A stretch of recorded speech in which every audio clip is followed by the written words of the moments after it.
Hi, well, happy Women's History Month to everybody. My name is Silvia Minguzzi. I'm the director of the Hatton Gallery and the Digital Performing Space in the Department of Art and Art History at CSU. Welcome to the first artist talk of this 2021, hopefully not the last, and hopefully in face next time. How about that? This artist talk is by artist Chinn Wang, who has an exhibition in the Department of Art and Art History in the Hatton Gallery called Shaped until March 31st. Allow me a little bit of a housekeeping. You probably noticed you being muted.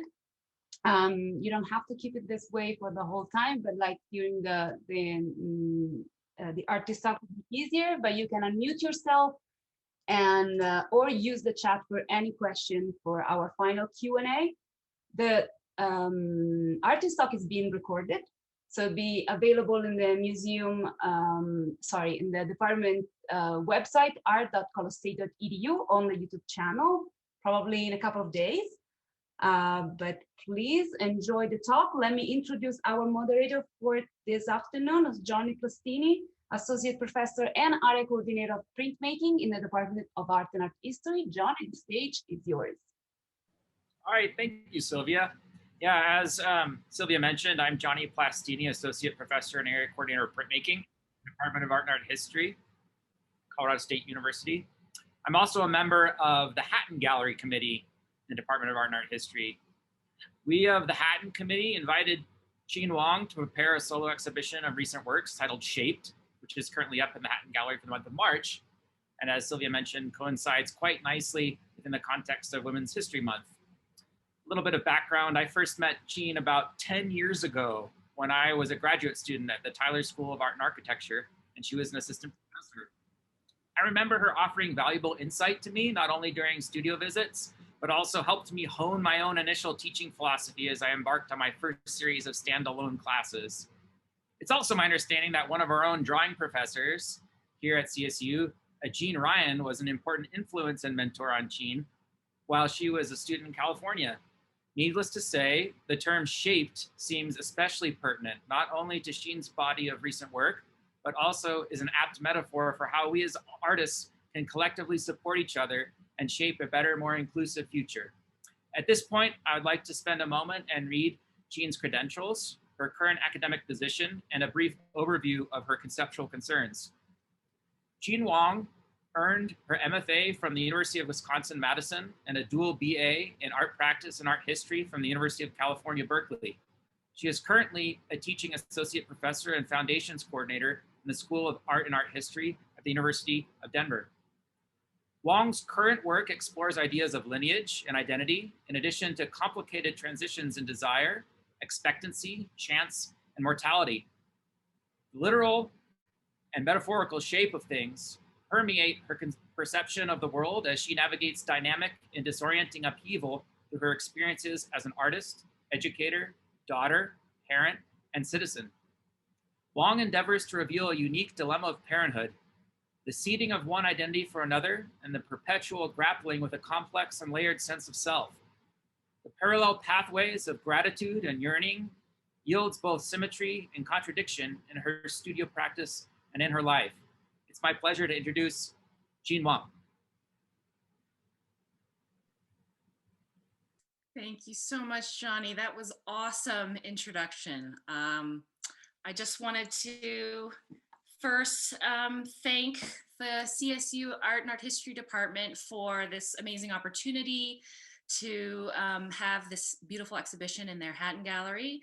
I also want to very specifically thank Sylvia and Cyan and Johnny for the initial invitation to join this community. I'm so excited and thrilled to have the opportunity to share a little bit about my work with you all. So thank you. I'm thrilled. Let me see if I can do what I'm supposed to do here and share my screen.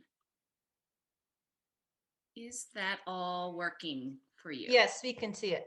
Okay, wonderful. Okay, great. So I'll get started. I know all of you are muted, and Sylvia suggested putting questions and comments into the chat, and I think that works really well.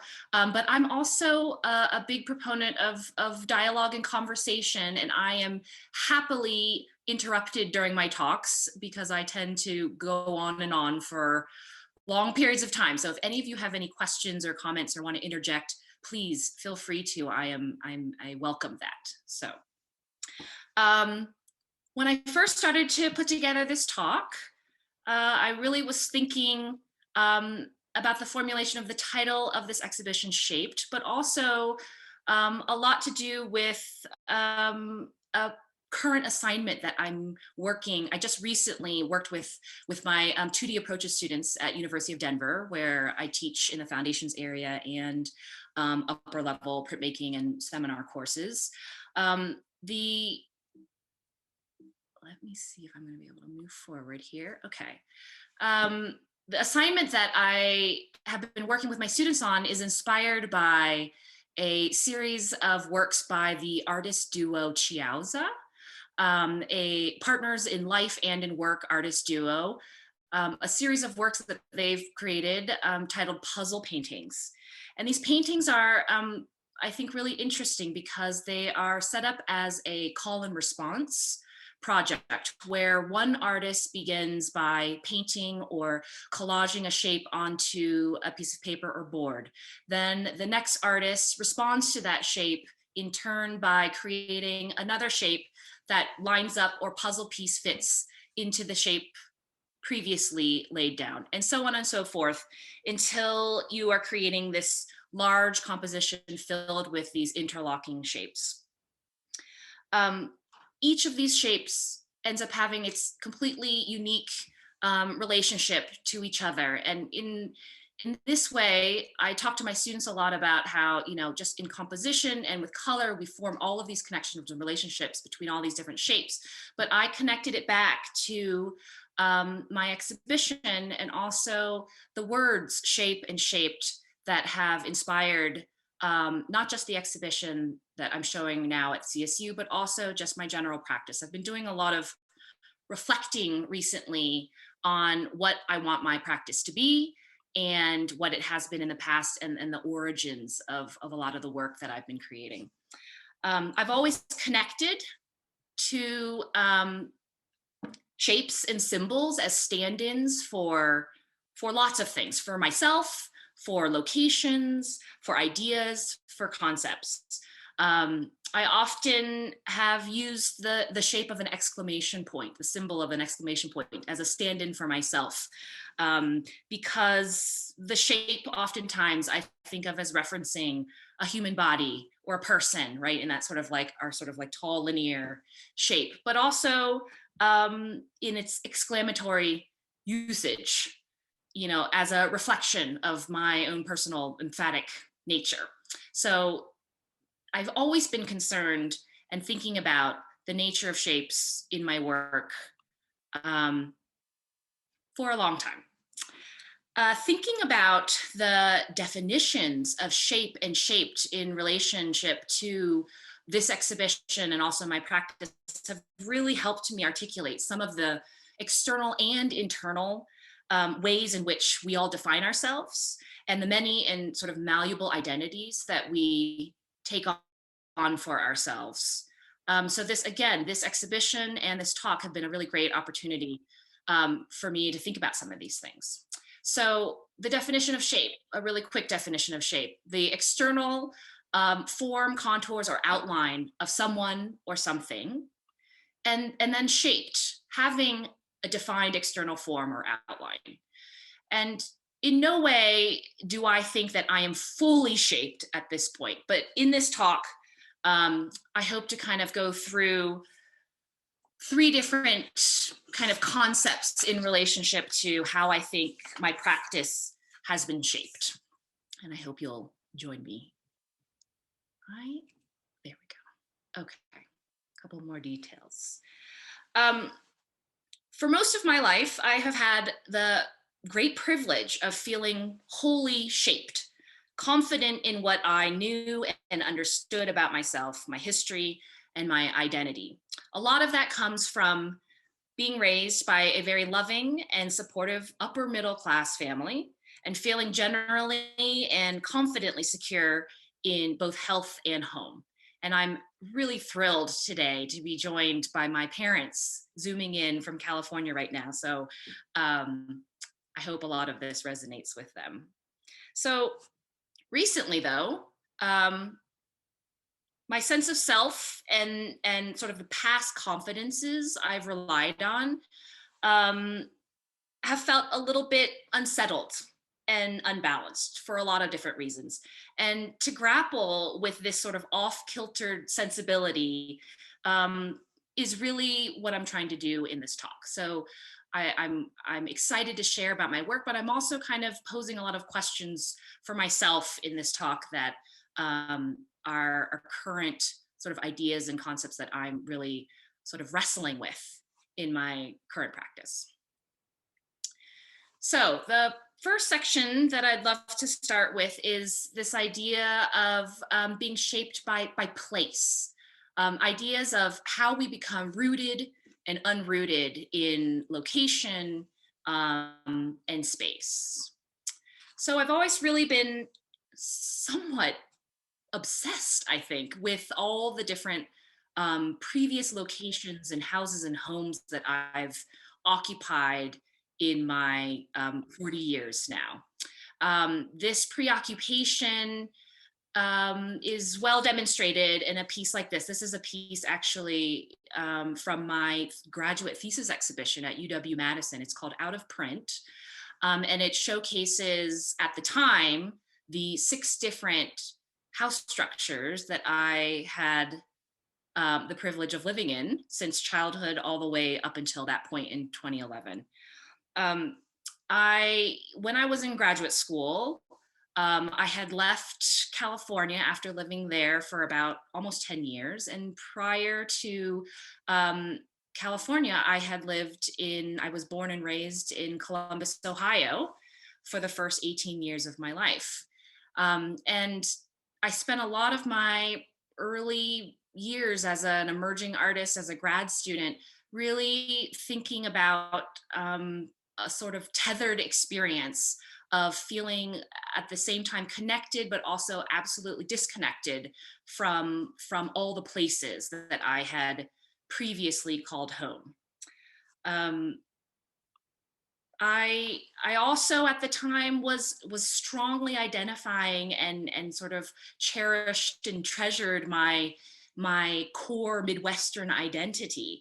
So a lot of work that I was doing in graduate school, but also before graduate school, because I took about 5 years off between my undergrad experience at UC Berkeley and then before entering grad school in Madison, spent a lot of time sort of reminiscing sentimentally through the work about my experiences and time in Ohio. And a lot of that had to do with, I think, at the same time that I was leaving my childhood home, my parents were also leaving our childhood home. They both retired from their positions at the Ohio State University and also ended up moving to California. So we all sort of decamped from the Midwest to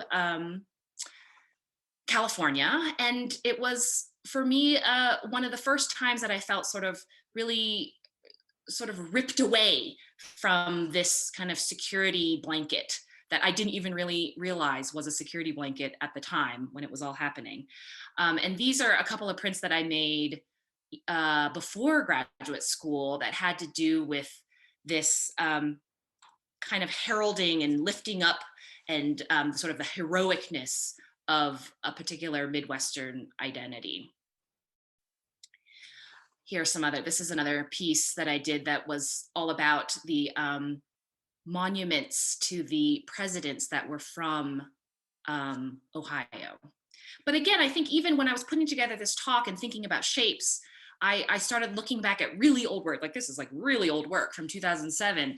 I started looking back at this work and realizing that, like, even back here, I was already thinking about shapes and isolating shapes and thinking about the contours and outlines of things as a metaphor for describing my connections and relationships with places. This is a piece I made in graduate school that had to do with coming to grips with the fact that I was living in Wisconsin. And this is the back end. This is all screen printed wood panels that had been shaped and put together. This was a piece that showcased the back end of my Subaru after I got our Wisconsin license plate put on it. And then all the accoutrement dangling from it has to do with my relationship with my husband at the time, and still husband currently. Here's another little detail there. I'm also very much attracted to and interested in sort of the symbolic language that is associated with different places. So I latch on really tightly to things like state symbols, regional interests and iconography. I'm very interested in florography, the language of flowers. And so it felt natural to me to want to delineate not just the house structures that I had lived in all these different places, but also the state flowers of all the different states that I've lived in. And I continued to do that when I ended up living in Colorado, this beautiful, wild state. And through encouragement from my mom, actually, and my dad, but particularly my mom, who I think thinks of herself, and we all think of her as a little bit of an amateur naturalist, was really encouraging me to spend time looking at and paying attention to the flowers and plants and trees and shrubs that I was encountering on all of our numerous hikes that we started taking since moving to Colorado. And again, I had this inclination to pay attention to those shapes, to pay attention to those flowers, but to isolate them in shape form, to not pay attention, to not really sort of think about the detailing of all of these flowers, but to really think about the sort of symbolic shape of these symbols and how they can factor into the work. So this is a piece called Contract. It is just sort of a giant compressed ball of all the different flowers that I was encountering on the hikes that we were taking up in the Rockies in Colorado.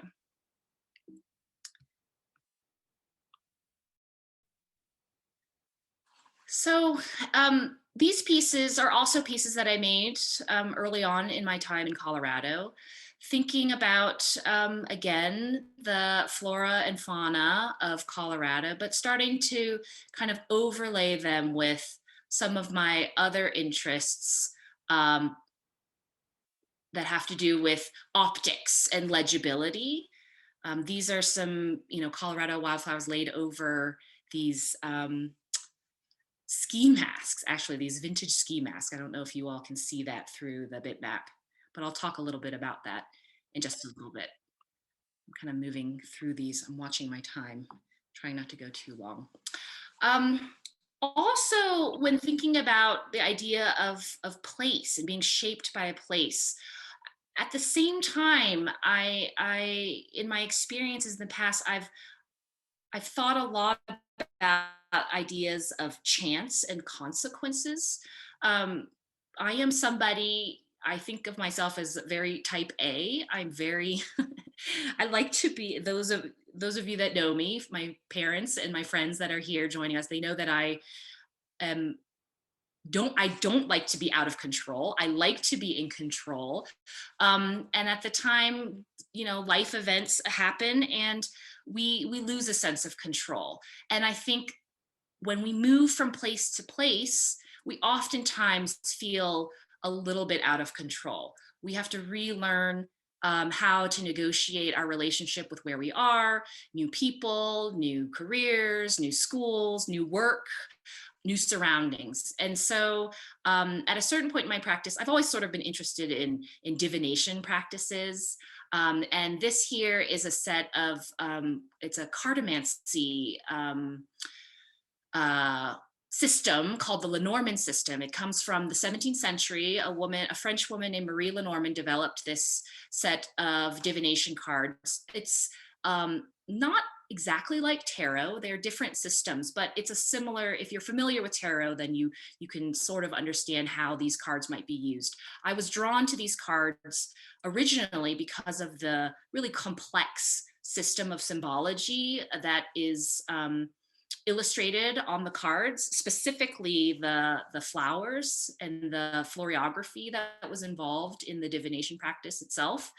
You'll see in the sort of lower bottom middle of each of the cards are these really beautiful illustrations of different flowers that have really complex symbolic references.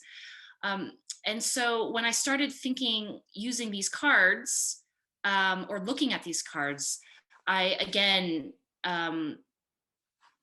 sort of appropriated some of the shapes, some of the symbols from this set of divination cards, and sort of kind of created my own set of cards, oversized cards. These are large screen prints, CMY screen prints that appropriate some of the illustrations from those cards, but I've overlaid them on different images of different locations. So these all are spaces that are oceanside. And I think I was thinking a lot about how much I missed being by the water once I moved to Colorado. Colorado is a beautiful, beautiful state, but I do miss the ocean. And then these, a similar idea, but looking outwards out into space, right? This sort of unknown place, a space where consequences are far-reaching, expansive, and the unknown is absolutely uncontrollable. A space that I can't actually ever imagine being in. Okay. So then you saw a little bit in that last section, just a little hint of how I start to think or how I use sort of alternative versions of optic legibility in my work. So this next section has to do with, how we are shaped by vision, how we see things and how we are seen by others. And I've always been really interested in these sort of like shifting and manipulation of what we look at and what we think we understand when we see things.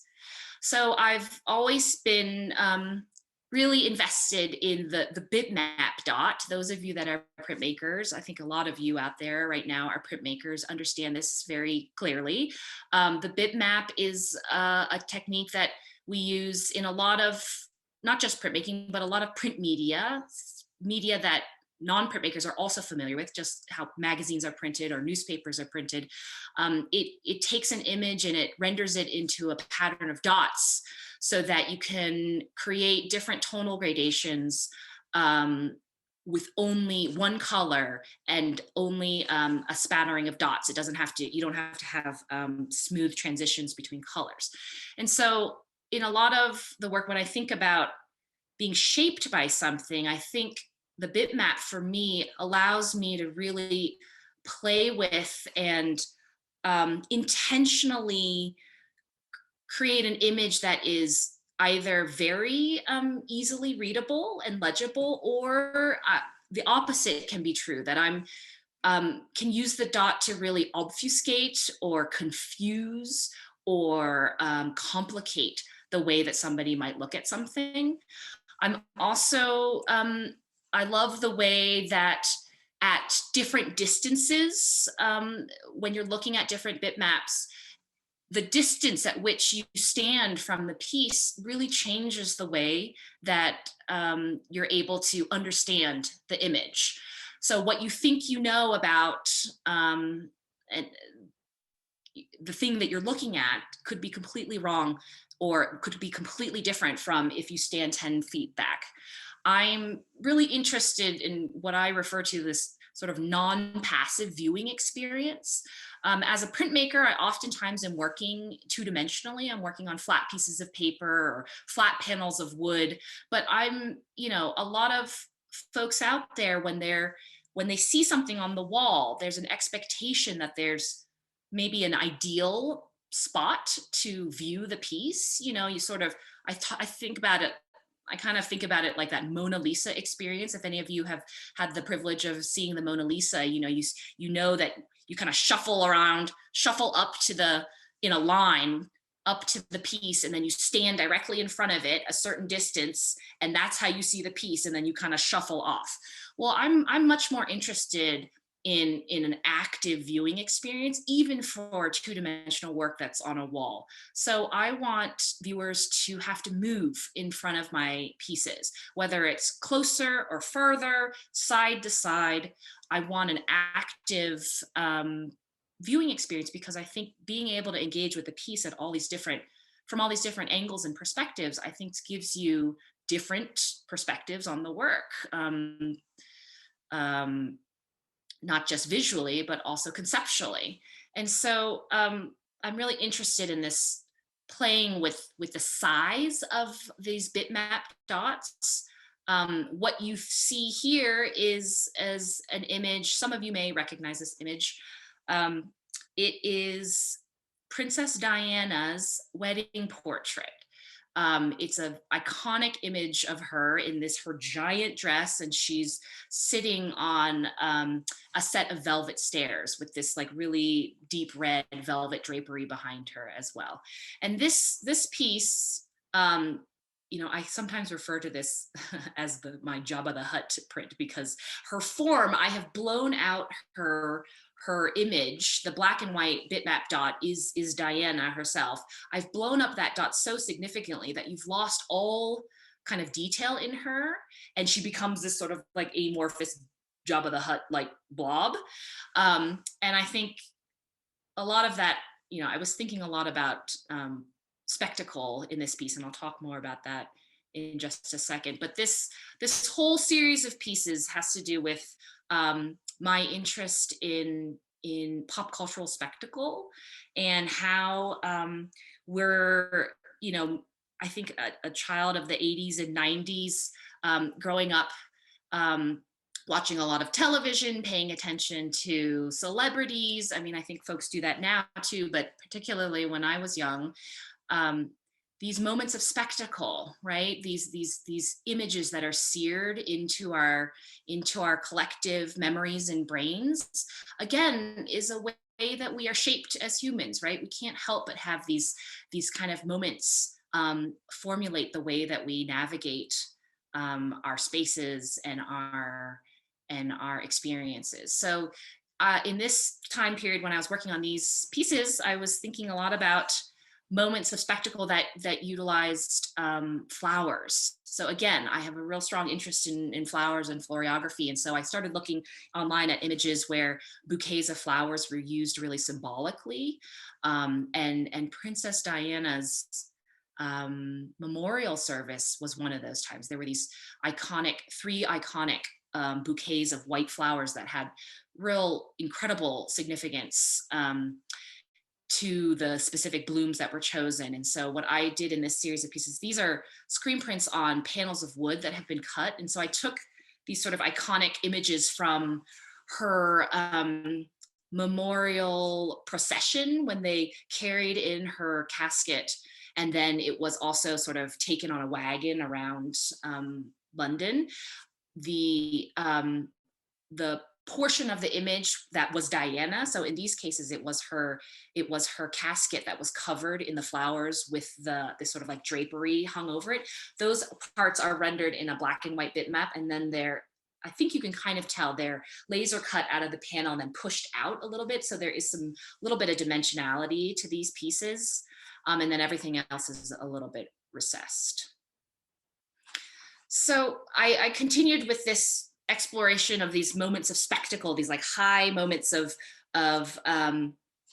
public view, public vision, using flowers. And so I was also thinking a lot and looking at a lot of images of horse racing and these really exquisite and really expensive wreaths, flower wreaths and bouquets that they draped over the winning horses at the end of the race. So I was treating them in a similar way that I was treating the Diana series pieces, but instead here with these horse race images. So I pulled again, and again, like when I was putting together this talk, thinking about shapes, thinking about being shaped, I went back to all this older work, and it's, you know, it's so prevalent in so much of my work. And I'm so grateful to CSU for the invitation to put together this show, because it's really helped me think a little differently about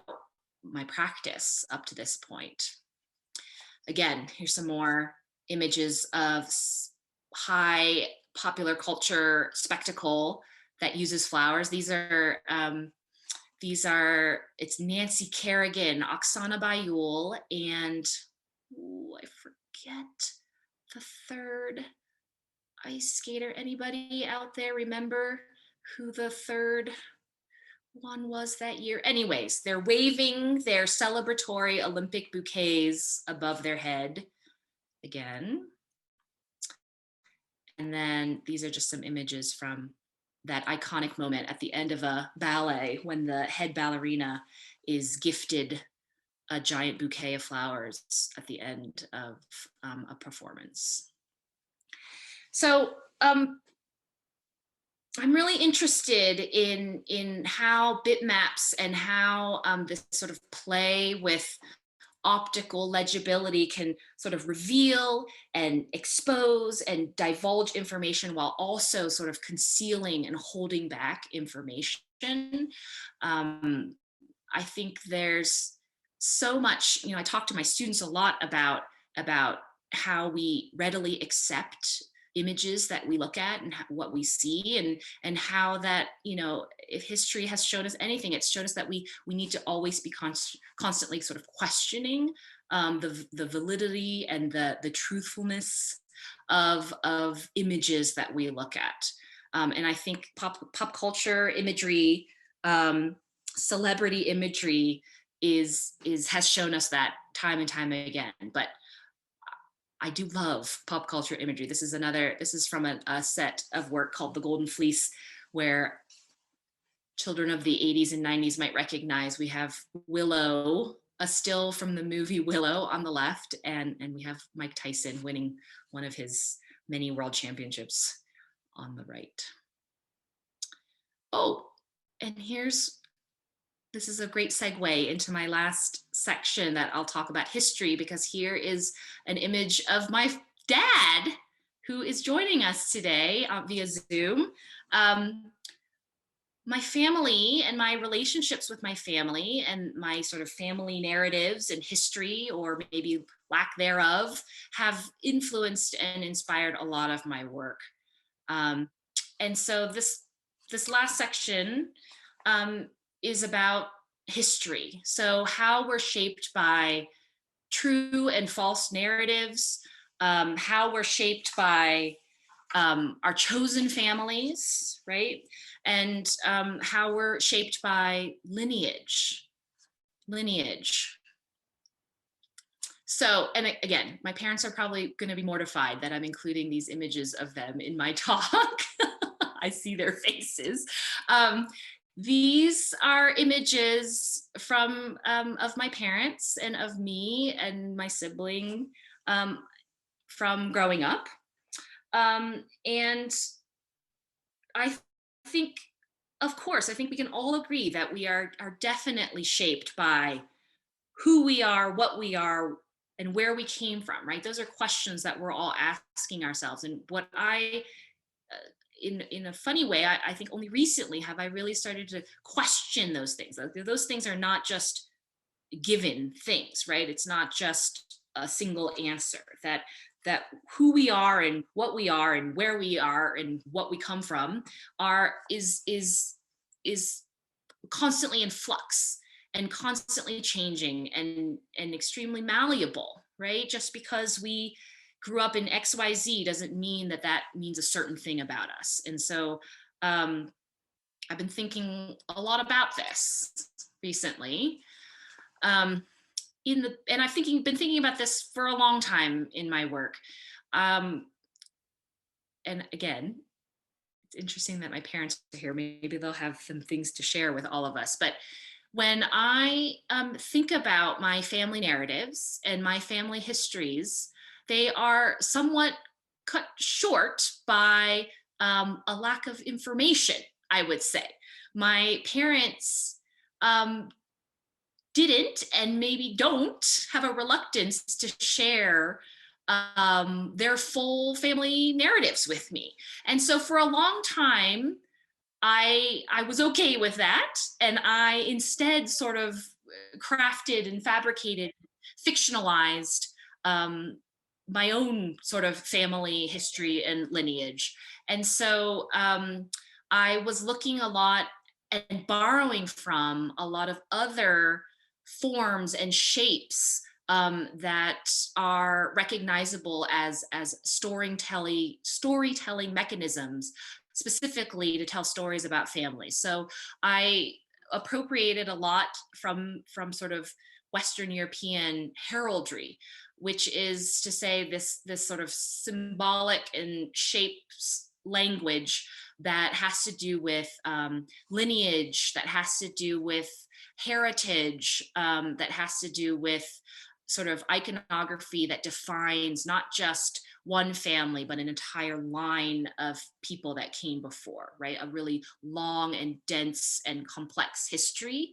And so when my parents don't tell me that much about, where we all come from, I made it up. So I created these 4 heraldic shields, these sort of coats of arms is another phrase for them, one each for each of my parents.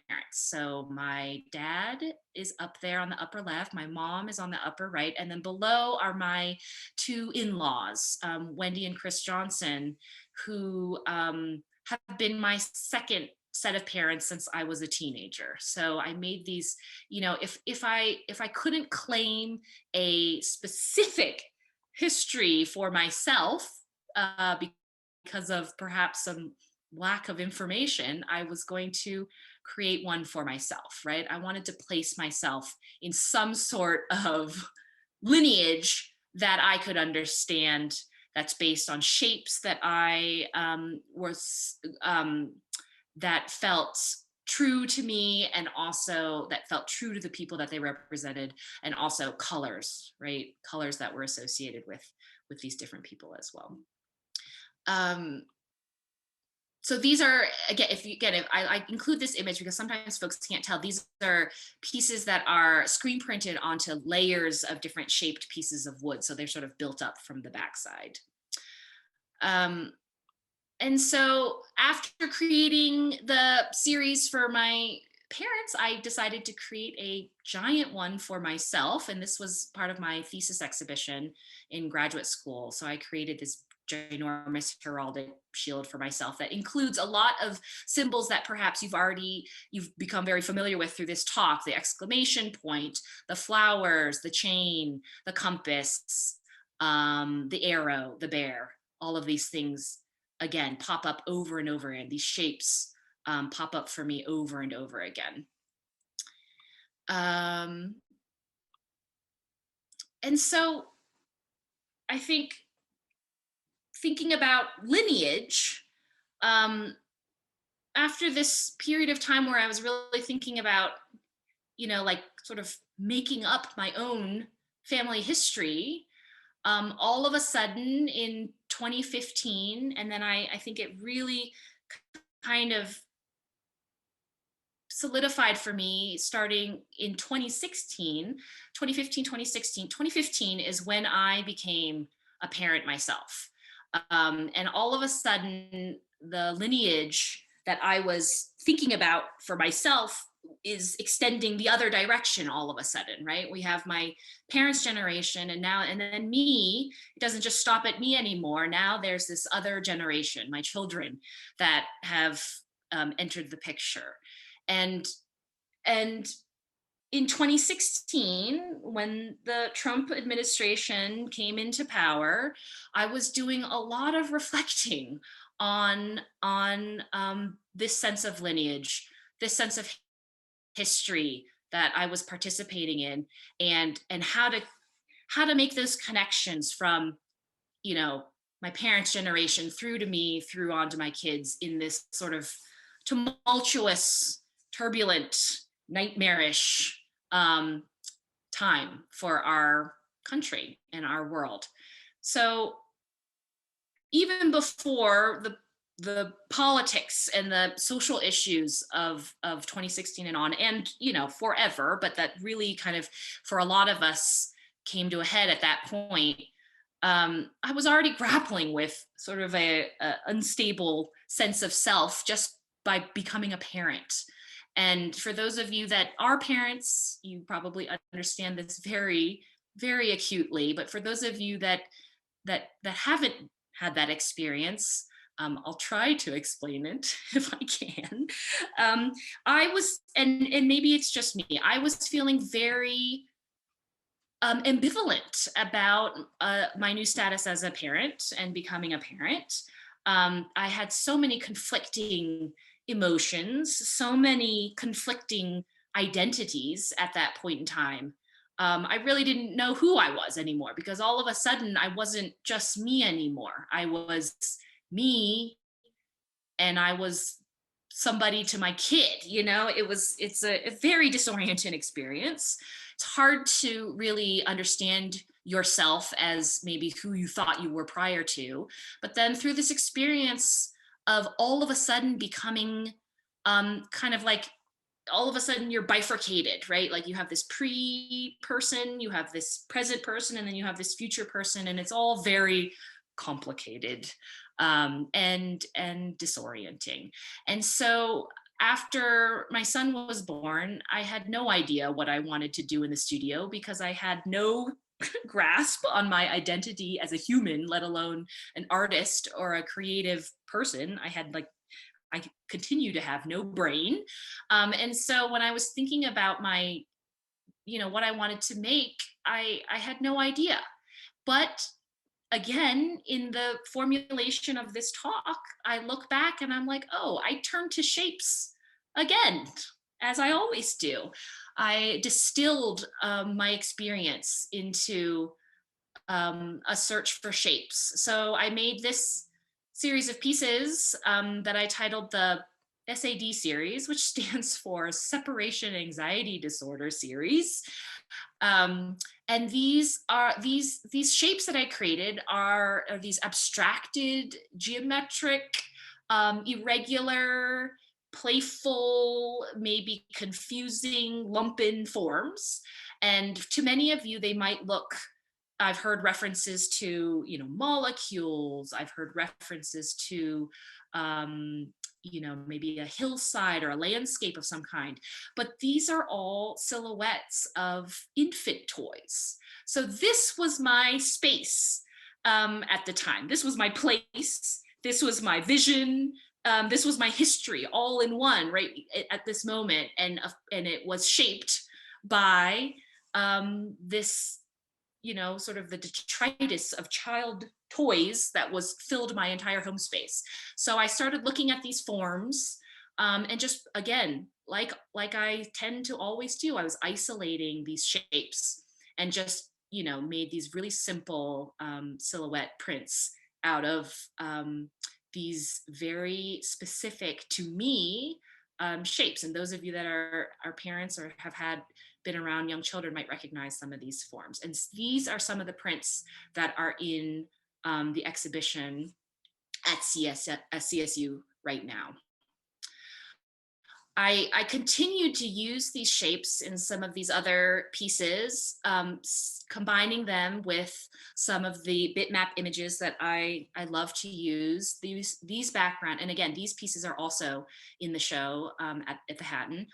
The images behind these stacks of these toy silhouette shapes are images from Brancusi's studio. So I think a lot of us are probably familiar with those really iconic photographs of Brancusi's studio with all of his stacks and totems and his figures. But what I didn't know was that he was also a prolific photographer himself, and he would stage these really beautiful still life images of flower bouquets and plants, and take these really exquisitely composed still life photographs. And I think on some level, I was, of course, as always, drawn to them for the flowers originally. But then when I laid these shapes, when I started to sort of play around with some of these things in Photoshop before I turned them into prints, I think it was, you know, in a way, this sort of like this yearning for that sort of idealized, you know, artist life where we have this beautiful studio that we can return to, our sanctuary. But, you know, at my current state and time, it was filled with infant toys. So like to sort of stamp these shapes on top of this other you know, imagined life that I maybe could have had, felt really right to me at the time.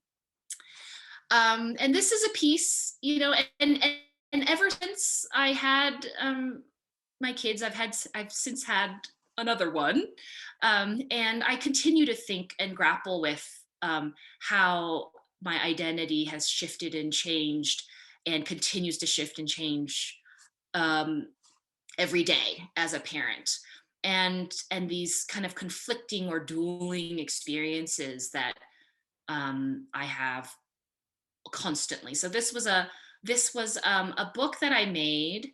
I was invited by my friend and artist Katie Garth from, and it's so funny how when Johnny was mentioning all these connections that we have, that I knew a Jean at UC Berkeley, and Johnny and I met in Philadelphia at Tyler. Well, this artist, Katie Garth, my friend, we first encountered each other at UW Madison. She was my student when I taught as a grad student there, I taught my first summer screen printing class, and she was an undergrad, and she took my class, and we stayed in contact and were friends. And then she ended up as an MFA in printmaking student at Tyler in Philadelphia, where Johnny got earned his MFA.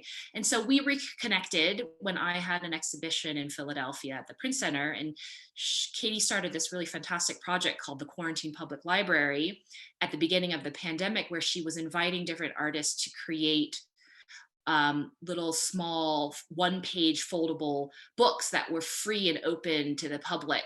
So anybody could download an artist book and print it out and fold it up and create their own library of these really fantastic books. So she invited me, and I did this in the fall last year. And I created this piece called Alone Never, which I think perfectly encapsulates many parents' experience and feeling during this pandemic. Okay, now I know my mom is going to be mortified that I included these, because she, I think at one point asked me not to do this, but I am doing it. Sorry, Ma. At the same time, like I said, I've been thinking a lot about how we're shaped by history and lineage, and of course, as a mom, as a mother now, I can't help but think about my own mother, especially in 2016, when she, for me, represented so many different categories of personhood that were being sort of attacked and continue to be attacked. Women, immigrants, Asians, scientists, you know, she stood in for so many of those things. And I know she doesn't like to have her image taken. And again, this was a moment where I was, again, not really knowing exactly what I wanted to do in my studio. And so I started, as I always do, is sort of playing around and manipulating images in Photoshop. And when I started, I've always loved these little images of my parents. I showed you some earlier in the talk, but I've always been drawn to these images. I think a lot of times, again, it's just curiosity because my parents don't really tell me that much about what's actually happening in the photographs or who the people are or where they're located. But, and I also love them for their small size. They're these tiny little kind of like 2x3 images. I love the tone of them, the coloring, everything about them. So I turned to these when I didn't know what to do in my studio. And I started making a series of pieces like this. And these, again, are also the bulk of what is down in the exhibition at the Hatton Gallery. I started splicing out the figures from the photographs in Photoshop. And what I realized is that when I did that, if I took the two remaining sides and put them back together, first thing I noticed is that oftentimes the sort of cutout section didn't really fully interrupt the sort of horizon lines or the landscapes that are great. So it kind of looked like the image was still intact. But then what I started noticing was the remainder of the silhouette of the shadow of the figures was still always there. And sometimes the shadow was very figurative and you could tell that it may have been a person there. But oftentimes, more often than not, it was sort of just a glimmer of a shadow, just some sort of amorphous blob or shadow that was created. And so I started with this pair because these two are in these photographs. So again, I don't know if you can see my cursor or not, but this photograph of my mom in her graduation cap and gown becomes this image here. And then this image up here in this parking lot of my mom and two friends becomes this image here. So again, in this one, you can almost see the little edge of a person's head and a body. But in this one on the right, it's really just a glimmer of something. And so again, I loved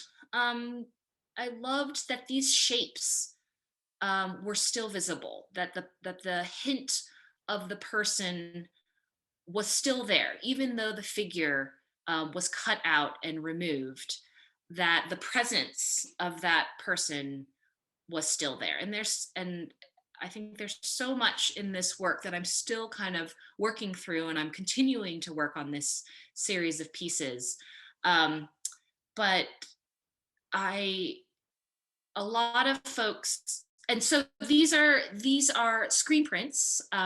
In this instance, I decided not to really manipulate the dot too much. The dot is of a size to encourage legibility of the image. Like I wanted folks to be able to tell what the background images were, to be able to sort of confuse viewers into thinking that it was a whole image, but then to have markers that would signal that it was somehow something was missing. And so these are much larger than the original photographs. So the original photographs, these tiny little 2x3 or 3x4 photographs, these are each one, I think the height of each print is 29 inches, and then they vary in width depending on how many figures were cut out of the piece. And then they're screen printed with using the CMYK technique. And then I have purposefully taped them, like physically taped them back together with pieces of actual tape on the front of the print. And when I first started showing these to people, folks were sometimes confused. First of all, they would say, why did you cut it in half? Because they wouldn't realize that something was actually missing. And then they would say, well, so the tape is temporary, right? It's not actually going to stay on there. And I would say, no, actually, the tape is there as a physical signal to viewers that something has been removed and then it has been sort of repaired again on the surface. So they create this really cool, weird landscapes that, again, like I said, so oftentimes you, like in this one, you almost can't tell that there's a chunk missing because the background and the horizon line match up so nicely sometimes. Not always, but sometimes. So again, I love that moment of discovery for viewers when they maybe feel like they understand the image that they're looking at, but then if you spend a little bit of time with it, you understand that there is some breakage of the composition and of the image itself. How am I doing on time? Oh, okay, we're good. So I wanted to end with this. This is an image from a piece that I was invited to create at the Denver Art Museum. It's an installation that exists in this window space. And it is a piece that is meant to be viewed from the inside space and also the outside space. And it's called A is 4. And again, I returned to a series of shapes that are stand-ins for language and words that were sort of proliferating my headspace at the time, and continue to proliferate my headspace now. It is this piece about how we use language to tell stories, and how those stories are very different and diverse, and that there is, you know, a certain shape, a certain symbol does not only ever mean one thing, that there are so many complex narratives that can be told through a simple shape or a simple symbol, and that conversations about those stories and about those narratives are really important, and that we can't just understand something one time, that we can't just understand what someone means by hearing something they say just once. That conversation and nuance are so important. And so this piece was called A is 4. It is still currently up and will continue to be up for, I think, the whole year. It is a piece where the text lays on the ground in front of the windows and is reflected up on windows, so that at different times of the day, different angles, different lighting, the text may be more legible or less legible depending on how you're looking at it. And so these words kind of come and go depending on the day. So I continue to think about shapes, and I think I continue to be shaped by all of my experiences and that I have had, and all of the experiences that I will continue to have. Nothing is fixed. Everything is mutable and malleable, and our identity is intersectional and fluid from the day to day. Right? We can think of ourselves as being shaped one way at one time, and then being completely shaped a different way a different time. So I think I'll end on this image, which again is one of the most figurative images from the set of photographs that I worked from of my mom. It is down in the show at the Hatton Gallery, so I hope everyone has a chance to maybe take a look at it. I'm so grateful for this opportunity to really think through some of this stuff, and I apologize if it is too rambly, but a lot of this stuff are things and ideas and concepts and things that I'm like at this moment grappling with, continuing to grapple with, and it will show itself in future work as well, as I continue to sort of really think about my identity, who I am as an artist, who I am as a mother, a daughter, a friend, a teacher, a mentor, all of these things. But I think I'll end with this idea that, like, all attempts at the erasure of a particular person or a particular race or a particular gender or sexuality or belief system, right? Those attempts at erasure will continue. But ultimately, And again, maybe I'm being too hopeful, but ultimately I believe they will prove futile because our shape will always remain. Thank you so much. Thank you.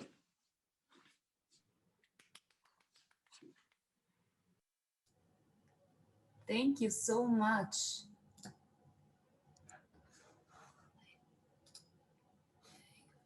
think we're back. Thank you so much, Chinn, for your talk, and thank you for ending up with this hopeful note. I really appreciate that. I'm trying to be hopeful as much as I can these days. I just want to open the floor to anybody who want to unmute themselves and ask questions for our Q&A. I can see already something on the chat. You're welcome to use the chat as well. I'll keep an eye on it, but don't be shy. Use your voice, and we want to see you if you want to do that.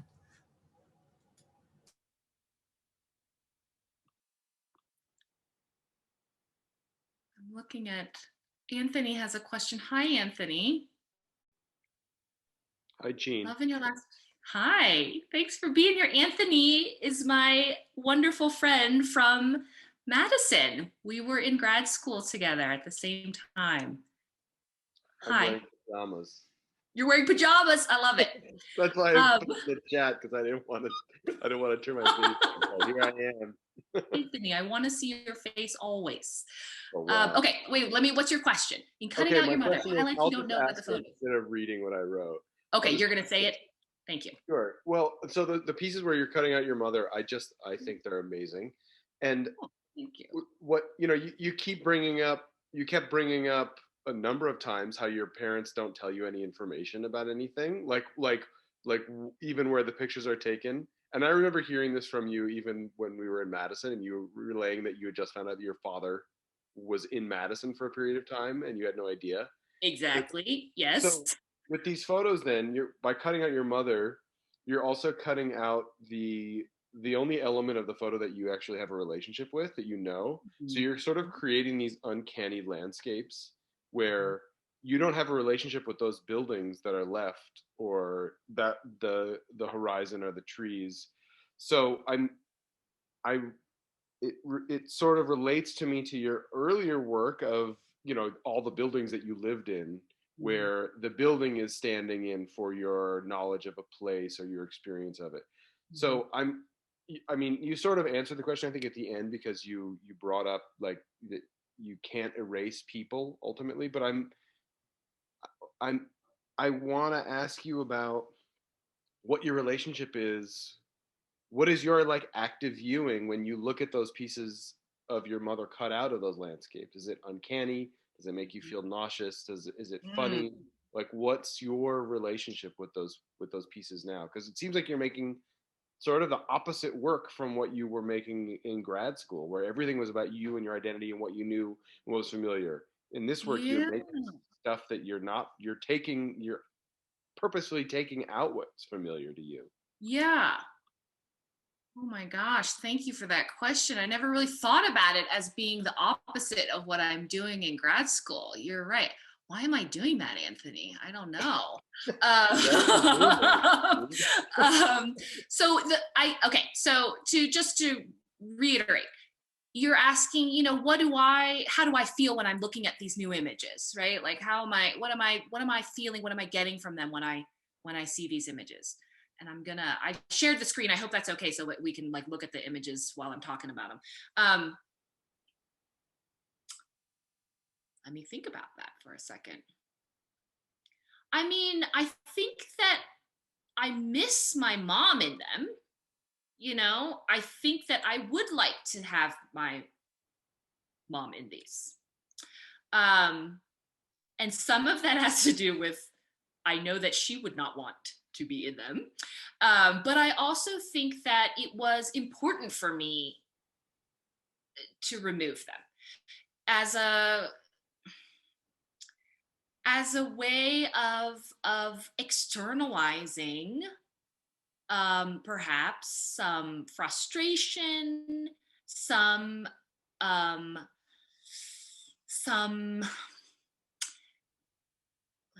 frustration, and also maybe some, I don't some sadness in not really understanding these images, and so by like taking something out that I wish I could leave in, right, like I just said, like I want to see my mom in these images, but like forcing myself to remove them makes me in a way have to confront maybe those absences that I have only really started to understand and grapple with. So but I also think by removing them, I somehow, because I take my mom out of this, somehow I've been able to talk to my mom more about this work and this time in her life more than I ever have before in my whole life. So like maybe on some level, and again, maybe she can answer because she's here, but she probably won't want to talk about this, but it's opened up doors for me because in ways that I don't think I would have been open if she had remained there. So there's so I think there's compositional reasons for slicing out, there's conceptual reasons for slicing out, and there's also I think emotional and sentimental reasons for slicing out, I think. And in a way it was kind of brutal to do it. I mean, thankfully I didn't actually do it to the physical images, but there was a sort of a brutality to just being like, okay, I'm just gonna cut these people out. And I think that extends to the larger experience that this work is for me, which is, it's not just about my mom. I mean, definitely it's like all about my mom, but it's not just about my mom. It's about the communities of people that she is a part of and represents in a much larger way as well. So it became that way. When I was originally starting this series, I was just like thinking about the women in my life. After 2016, I was just like, oh my gosh, the women in my life. Like, I just want to make something for them, for us. And then of course I was like, oh, I'll do it for my mom. I've never made anything for my mom. And then once the work came to fruition, it became about, a much larger groups of people. I don't know if that answered your question, Anthony. Did it? Yeah, it was great. Thank you. Thanks for being here. I think, did someone else have a question, Sylvia? I think we have a question comment from Eugene. So I'm just gonna leave her. Hi. That was great. Thank you so much, Cheen. That was awesome. And so nice to see your folks. Hi. I was actually searching through my my old hard drive to try to find some images of your work from that class. Oh my God. No, I had images from student work from, but I couldn't find it. So, because you said to go ahead and embarrass you. So yes, feel free. But my question, it's not so much a question. It's more of a comment and or musing about what you were talking about as far as shapes and shaping and being shaped by. And then this idea of, I felt like many of the shapes that you were referring to, they obviously had a resonance, a deep resonance with you, but they also reminded me of the idea of a silhouette and the idea of something that has remarkable likeness, but at the same time is featureless. And so, when I think of the old European tradition of creating the likeness by cutting out a silhouette of a face or profile, and how some of these shapes, in fact, kind of stand in as portraits, and that the filling in actually is like what you said about the Job of the Hutt, Diana, and the Job of the Hutt figure.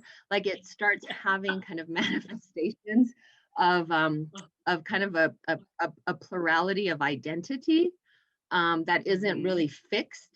And so so definitely shapes, but I think because you started talking more about identity, I began to think about that idea of personhood and the use of silhouettes and cutting away, especially of your mother. Yeah. So that was all I wanted to say. Well, thank you for that. Yeah, I mean, I think there's something to be said for the fact that I have like weird in-studio pet names for all of the all the different shapes that come out, like Jabba the Hutt for this one, and then on some of these other, on some of those toy shape ones, I have names like Mound. I call this one Mound, and this one becomes Candy, and this one becomes some, you know, Pile or whatever it is. And you're right. I mean, they become, you know, I know what they are from the get. You know, I know the original object or image that they come from very specifically. And what's interesting about this set is that I had all of these objects in my view, in my area, right? These were all things, objects that I was handling every day, cleaning up essentially. But when it came time to create the shapes, I didn't just take a picture myself of the object and then create the silhouette. I instead found it resulted in a much better and clearer shape, and a shape that I liked better when I relied on the marketing image of the toy that I found online.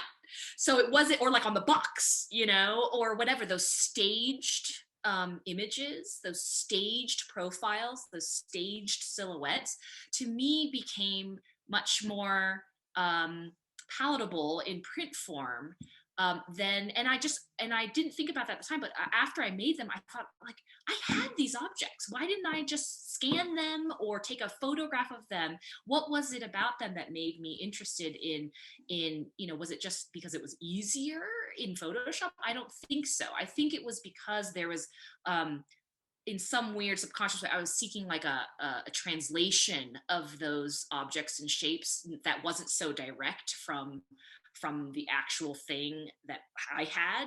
It was like I wanted it to be a little further removed from my experience of them, in a way, like maybe in some way more universally familiar or recognizable to everyone else, even though I think a large portion of the population would never recognize these forms. But yeah, I mean, they become these little friends, you know, these little friends when you're in the studio, when you're working with them, you know, like you have your pet names for them, and then they become characters in a way that they weren't before as objects, that when you turn them into these shapes, they become animated in a different way. And I think I really like that. I must really like that because I go back to it all the time. So yeah, thanks, Ajin. We have another question in the chat. I'm happy to read it unless Joanna Goodfall wants to do it herself. Oh, who is it from? Let me see if I can find it. I'll come out of the share for this one. Hannah is a print grad who will be finishing her thesis this semester, and she dances quite nimbly between text and image and physical forms. So I can see why her question is relating the alphabet and language and imagery. Yeah, that's definitely why I asked it. Hi. Hi. I'm just really curious as to like your treatment and your creation of symbols, and you talk about them as becoming representative of things for multiple people and having that sort of universal meaning. Yeah. But I was wondering, do they sort of ever become an alphabet that you combine in different ways to change a narrative, or are they more like freestanding things? I think definitely part of a language or like a lexicon for sure, because they repeat constantly. And like I'll create a series of works with a certain grouping and then sort of leave them behind for a little while, but then they always return, like things come back. And I feel like I have the ability to do that, like, right? Like these are shapes and symbols that are mine, that I have created and crafted, and so they can become a sentence in my work at any time, right? And it's so interesting that, thank you so much for your question and comment, because I think all the professors and educators here do the same thing. Like, I pull things from my own practice into my classes, and so I teach an entire class at DU called Personal Symbology, like symbols and structures. And so in that class, we develop.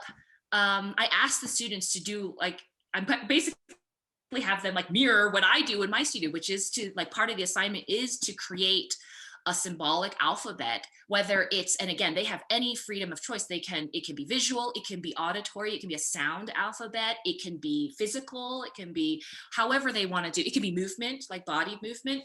But they create a very sort of strict symbology. 50, I asked them to do 50 symbols, and they find it very difficult, but I asked them to go through this exercise. They create this lexicon, this 50 symbology, and then they, throughout the rest of the quarter, they use that symbology and only that symbology to create new work in whatever media they want to. And so and again, I teach in that class because it's something that I do. It's something very near and dear to my heart, this idea that, like, we can cull from our own set of visual experience to create all this other work. And sometimes it can be very freeing, because you can rely on this set of symbols to speak for you in different ways in your work. So I absolutely think of it, as related to language and related to a lexicon of a kind, and a collection, an archive of images and symbols, definitely. I love that. Thank you so much for sharing. Sure. Thank you so much for being here. Thank you.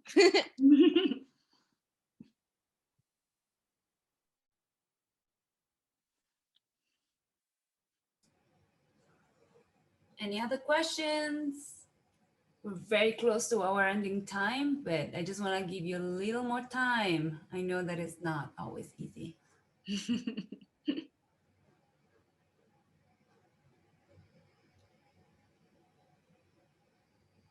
Thank you again, Cheen, for your words, and I think it'll be very valuable for future generations to come as well. Now that it's recorded, and I was very interested, from the perspective of a printmaker, how you're talking about the bitmap or the halftone dot, and how, in a way, you're obfuscating or clarifying, and thinking about how perhaps there's the stand-in of the image, like the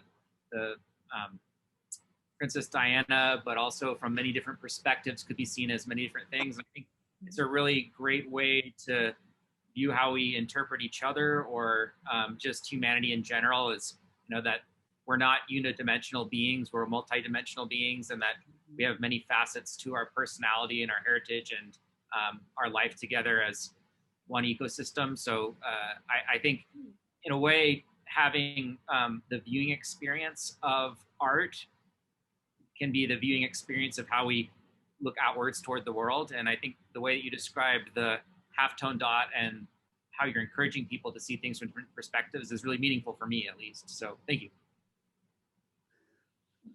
Thank you, Johnny. Yeah, I just, there's that bitmap technique is so great, because, things can become clear and things can become absolutely abstracted in just a simple manipulation of that size of that dot. And that's why I love it so much. I mean, there's something so exciting about seeing the differences in legibility when you just play with it in Photoshop originally.